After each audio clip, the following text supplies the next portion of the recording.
exemple, j'essaie de vous rendre la théorie pas trop casse-pied. Donc là, j'ai l'impression d'ouvrir des portes ouvertes, vous savez tout ça. Mais c'est pas grave, on monte marche à marche vers des choses plus difficiles que même des économistes n'ont pas compris. Et on va y arriver. Si vous passez dans la rue, vous trouvez par terre une bourse avec à l'intérieur 100 pièces de 1 euro. Vous avez un capital de 100 euros.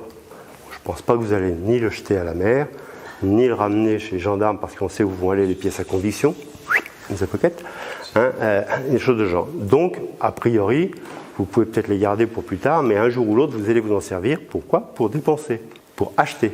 Ça ne sert qu'à ça. Si vous achetez, on va partir de l'idée que ces 100 pièces, avant, vous avez mis un petit point rouge. On va en profiter pour faire une expérience, pour voir où elles vont, toutes ces pièces. Quelle est la vie de la monnaie, quelle est la vie de ces pièces. Donc là, je vais vous expliquer le tableau, sinon il peut être un petit peu difficile à lire. Vous êtes avant l'euro 1, vous avez ces 100 pièces dans les mains. Vous avez différentes façons de l'utiliser. Là, vous arrivez avec vos 100 euros. Vous allez pouvoir faire des achats. Vous avez des achats de biens ou de services. Vous faites votre ravitaillement ou vous avez chose à payer pour 55 euros. Vous pouvez vous dire, j'en mets un petit peu de côté pour plus tard. Mais ce un petit peu de côté pour plus tard, un jour ou l'autre, vous allez vous en servir. Vous pouvez payer la babysitter. Vous pouvez le donner au petit neveu. Ou bien, si vous le gardez un peu trop longtemps, ça partira par la succession chez vos héritiers. Donc ces 100 euros ont été répartis par l'utilisation que fait la première personne, vous qui l'avez trouvé. Mais après, les personnes qui vont recevoir cette partie, les commerçants qui ont reçu les 55 euros, ils vont à leur tour s'en servir. Pas nécessairement pour la même chose, ils peuvent avoir du personnel à payer, ils peuvent vouloir se garder un petit peu pour eux, un bénéfice. L'épargne, ils peuvent en mettre une partie en réserve. La colonne réserve, elle est un petit peu particulière parce qu'on a l'impression qu'elle arrête la circulation. En fait, non. Ces pièces, elles vont ressortir un jour. Donc, de gré en gré, si vous suivez 1 euro, il va être passé un coup ici, après il va être reparti pour des achats, après il va être reparti pour du personnel, et on suit, et ça va se promener comme ça. Ces rangées ne correspondent pas à une notion de temps. Vous oubliez le temps. Une rangée correspond à un échange qui s'est fait. On est parti de là, et il est passé là. Alors ça peut-être 1 euro va aller très vite, à changer 5 fois de main en un mois, et un autre va rester 10 ans en épargne sur un compte à pas bouger. Je m'en fiche. Je fais comme au Paris-Dakar, je mets des points étapes, des points de contrôle, avec un juge arbitre qui est là, et qui va regarder passer, et va noter, il est passé, il est passé, il est passé. Peu importe qu'il passe 2 heures, 3 heures, 5 heures, 5 ans plus tard, on s'en fiche, il va passer. Et quand tout le monde est passé, ils regardent où est-ce que c'est allé. Une partie sont allés en achat, une partie dans la case réserve, une partie en salaire. Donc, de gré à gré, dans le temps, cette somme va passer. Et à chaque fois qu'on fait un point, on vérifie une chose, les 100 sont passés. Les 100 euros sont passés, ont été utilisés une fois. Un peu plus loin, parce qu'ils seront tous utilisés une deuxième fois, on aura toujours 100 euros. Donc cette somme, elle reste permanente, elle ne disparaît pas. Il n'y a pas de fonte de cette monnaie. Cette monnaie de 100 euros, elle va se promener. Elle peut se promener très longtemps. On s'est arrêté à 10, mais ça peut durer des années. Vous avez aujourd'hui peut-être, les euros, ils sont des années 2000, mais quand on regardait les anciens francs, même en 99, vous pouviez avoir des francs qui étaient marqués en bas 1961. Ça peut durer très longtemps, cette pièce, elle peut se balader. Mais il y a une constante, c'est que vous avez toujours vos 100 euros. Sauf accident, il y a un euro qui tombe une bouche d'égout, il n'y en aura plus que 99. Mais normalement, quand la monnaie circule, elle doit persister, elle est pérenne. Mais ça, c'est en théorie. C'est dans une société, on l'a mis là-haut, sans impôt ni taxe. Maintenant, qu'est-ce qu'on voit quand on regarde la réalité des choses ? Quand on regarde la réalité, eh bien, on s'aperçoit que dès la première ligne, dans les achats et biens, tout à l'heure, on avait 55 euros. Sauf qu'au moment où le marchand qui a reçu ces 55 euros veut les utiliser à son tour, il ne peut pas utiliser 55 euros. Parce qu'auparavant, il doit payer de la TVA. Il va donc mettre de la TVA, le fisc qui va embaucher va mettre dans une petite caisse. Donc lui ne peut utiliser que 44 euros. Même chose pour les rémunérations et les bénéfices. La babysitter qui va avoir touché, je ne sais plus combien c'était, c'est 20 euros pour sa prestation. Elle, bien sûr qu'elle va les utiliser tout de suite, mais en réalité, à partir du moment où elle a touché, elle doit déjà un impôt. Le fisc la rattrapera 1 an, 2 ans plus tard pour lui demander. Donc sa véritable disponibilité, c'est 20 euros moins un petit bout d'impôt. Que le fisc le perçoive 1 an, 2 ans après, ça ne change rien. il a pris sur cette partie. Comme on lui a déclaré qu'elle avait reçu 20 €, elle doit payer un impôt dessus. Ce qui fait qu'en réalité, ces personnes-là ne peuvent plus utiliser la totalité des 100 €. Quand le fisc qui est passé par là a récupéré ses TVA, ses taxes diverses et variées, comme sur les pétroles ou autres, les impôts sur les salaires et sur les bénéfices des entrepreneurs, eh bien, on s'aperçoit qu'ils ne disposent plus que de 80,33 €. À leur tour, ils vont utiliser cet argent. Une deuxième cascade. Et à nouveau, dès qu'il y a un échange, c'est ça qu'il faut comprendre, dès qu'il y a un échange de monnaie, le fisc passe par là, il y a une taxe ou un impôt. Alors parfois la taxe c'est égal à 0. Bon, c'est pas grave, ça passe à l'étage du dessous. Certaines personnes ne sont pas imposées. C'est pas grave, ça passe à l'étage du dessous.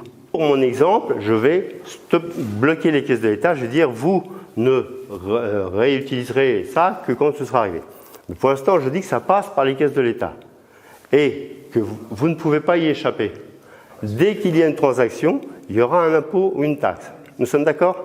On verra pas ce que l'État en fait, cet impôt. À chaque fois qu'il va y avoir une transaction, le fisc va faire un prélèvement. Donc ce qui reste disponible par le reste des consommateurs de la population est à chaque fois moins important. Au début, il y avait 100 €. Vous voyez qu'après la première passation, il y en a déjà plus de 80, puis 63, puis 700, ça descend. Si le fisc ne réinjectait pas, je mets si il ne réinjectait pas, et ben cet argent il finirait par disparaître. Il n'y aurait plus de monnaie entre les mains des consommateurs pour pouvoir l'utiliser.